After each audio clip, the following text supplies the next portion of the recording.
Gilles Taïeb et moi, de lutte contre le racisme et l'antisémitisme en ligne. Parce que ces propos qu'on ne supporte pas dans notre quotidien, ces propos qui ne répondent pas à nos valeurs républicaines, eh bien on a tendance à les tolérer sur les réseaux Internet. C'est ça. Voilà. Donc nous on est en train de travailler sur un dispositif législatif de répression, bien sûr, des auteurs, des plateformes d'hébergement, des différents réseaux sociaux.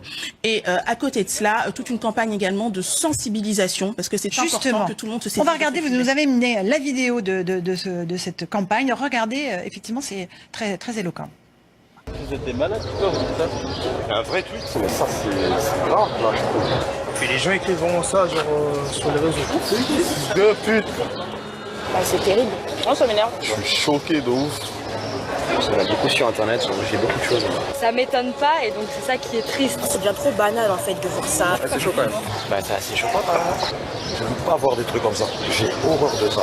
Voilà, cette campagne vidéo, on va la voir et le but c'est qu'elle choque un peu, qu'elle fasse, qu'elle réveille les consciences.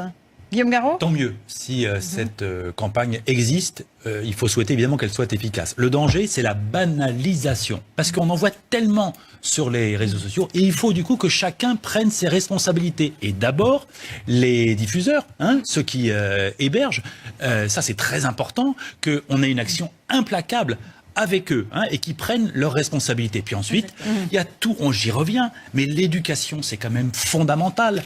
La lutte contre tous les préjugés, la déconstruction des idées reçues. Là, il y a un travail de fond à mener. Pour ça, il faut des moyens.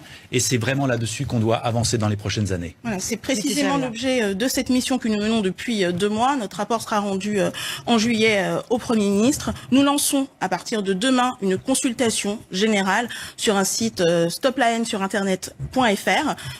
Avec aussi le lancement de cette campagne de sensibilisation. On veut des idées, des contributions. Également, certaines de nos propositions seront déjà sur ce site. L'idée, c'est vraiment que tout le monde se saisisse de ce sujet et qu'on dise, qu'on affirme haut et fort qu'on ne tolère plus les propos haineux sur Internet ou où que ce soit d'ailleurs. Jacques Séguéla. On a tous le mot haine à la bouche en permanence. Et si c'était le mot amour ? Si on prônait l'amour, si dès l'école on apprenait l'amour, si on apprenait à s'aimer les uns les autres, si on apprenait à se prendre dans les bras. Alors oui, veut pieux, mais alors il y a plus de 2000 ans. Il y a un pays qui s'appelle le Bhoutan, où tout le monde était heureux, qui était le pays du bonheur. Donc ça peut exister. Oui, mais c'est pas le royaume des bisounours aujourd'hui, Jacques. Mais pourquoi ? Parce que la haine vendant plus que l'amour, on préfère la haine à l'amour. Non, il faut oser l'amour. Tout n'est pas affaire de marché. Bon, Jean-Claude. C'est pour ça. Non, mais moi, sur ces campagnes qui sont... J'ai l'Assemblée avec moi. Ce type de campagne ne sert strictement à rien, mais faisons-la quand même.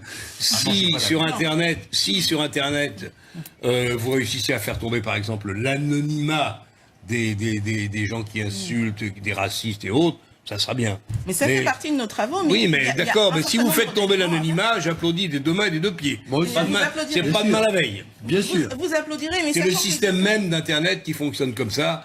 Et c'est extrêmement difficile. C'est une machine qui est très utile, qui est parfois intéressante, importante et qui nous sert, mais c'est aussi, c'est banal de le dire, ce qu'on peut faire de pire à l'heure actuelle dans le débat public. C'est cette vision défaitiste qui fait qu'aujourd'hui on tolère ces propos. Et donc nous, on n'est absolument pas dans cette vision-là. Si je me trompe, je serais ravi de échangé avec beaucoup de plateformes et il y a beaucoup de choses qu'on peut faire pour faire évoluer les choses.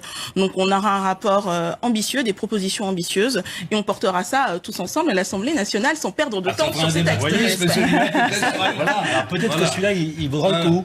Voilà. On en revient au burn-out des députés.